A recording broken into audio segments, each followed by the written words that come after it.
బేసిక్గా బాలకృష్ణ గారి కెరీర్లోనే ఇప్పటి వరకు జరిగిన ప్రీ రిలీజ్ బిజినెస్ ఈ సినిమాకి జరిగింది. అంటే సినిమా హిట్ అయితే 100 కోట్లు రావటం అనేది ఇప్పుడు మామూలు విషయమే.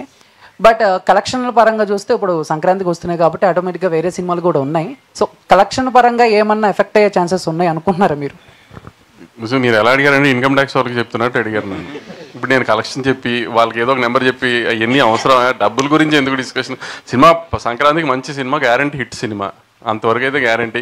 పోస్టర్లు నెంబర్లు అనేది ఇంకా మీకు తెలుసుగా జరుగుతూనే ఉంటాయి అన్నీ.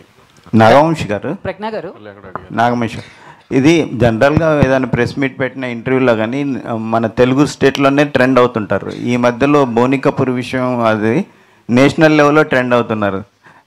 దాని గురించి మీరు ఏంటి అభిప్రాయం? ఆ కాంట్రవర్సీ ముగిసిందా?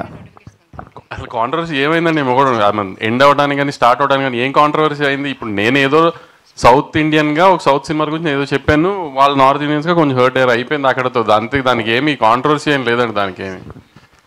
బాబీ గారు ఇక్కడ యాక్చువల్గా మనకి ఇండియన్ సినిమాలో డాకు అంటే ఒక గబ్బర్ సింగ్ అనేది ఫేమస్ అండి.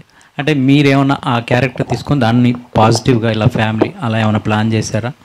ఈ క్యారెక్టర్ రిఫరెన్స్ ఏంటి మీకు? అంత కష్టపడలేదండి. మామూలు డాకు అనే క్యారెక్టర్ తీసుకొని చిన్న రాబిన్ హుడ్ ఫార్మాట్లో ఉంటుంది. అంటే రిఫరెన్స్ ఏంటి సార్? అంటే ఈ క్యారెక్టర్ని మీరు తీసుకోవడానికి ఇదే రిఫరెన్స్ అండి. దీని తర్వాత దీని రిఫరెన్స్. ఇప్పుడు దాకా మన తెలుగులో డాకు రాలేదు కాబట్టి. మీరు ఇంతకుముందు అంటే రవితేజ గారితో పవర్ అని ఒక సినిమా చేశారు సార్. అది తీసుకుంటే కూడా అదే నార్త్ దీని మీద తీసుకున్నారు కదా. సో అంటే దీంట్లో మిమ్మల్ని అట్రాక్ట్ చేసిన ఎలిమెంట్ ఏంటంటే బాలకృష్ణ గారితో ఈ సినిమా చేయడానికి సబ్జెక్ట్లో? మీరు ఇంతకుముందు